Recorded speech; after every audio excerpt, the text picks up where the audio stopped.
ask you, Your Worship?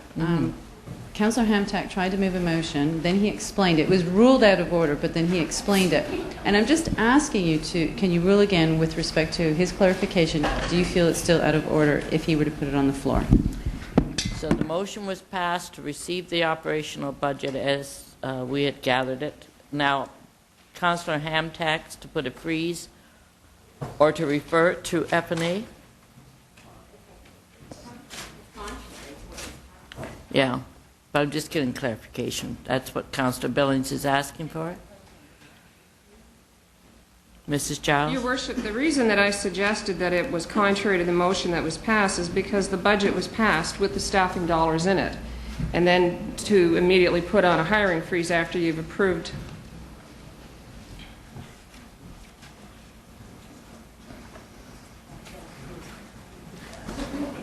The motion that Councillor Hamtak was suggesting was effective immediately and until further notice. The city would implement a freeze on any new hiring except where an offer has already been made, and that any requests for exceptions would go to finance and admin. And that was the reason that I had suggested to council, is that when you approve a budget with the staffing dollars in it, it doesn't make much sense then to put a hiring freeze on. Because you've already That's why I felt accepted it was contrary to the motion. Okay. Yeah. Okay. So have you had your answer, Councillor Billings? Then I think Councillor Schnurr and Councillor Kovac.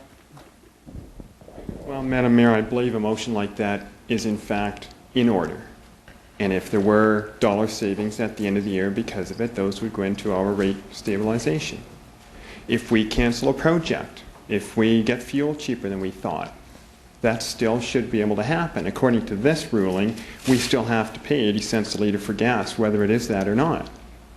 So I would dispute that that is out of order, and I will second the motion. But the clerk has called it out of order. Councillor Kovac, you wish to speak to it? Yeah, actually, I would actually ask you to rule on it, Madam Mayor, but and I know it puts you in a tough spot. However, I mean, I moved the budget, and in along with that was take, for instance, the library board, and I'm sorry, Norm, that the library expansion, and that's actually for the South End branch, and that's approved. So Councillor Hamtak wants a South End branch with no employees in it, which maybe he very well does now in his ward. But no, it is. It's absolutely, that's exactly what the expansion of the library is, Madam Mayor. That's exactly what it is. And the police services, those are expansions. So if the recommendation is to freeze, that's absolutely contrary to what we've just been told, what we've gone through, and I would ask that you rule it. It's out of order. I'm going to rule that this motion's out of order. And does anybody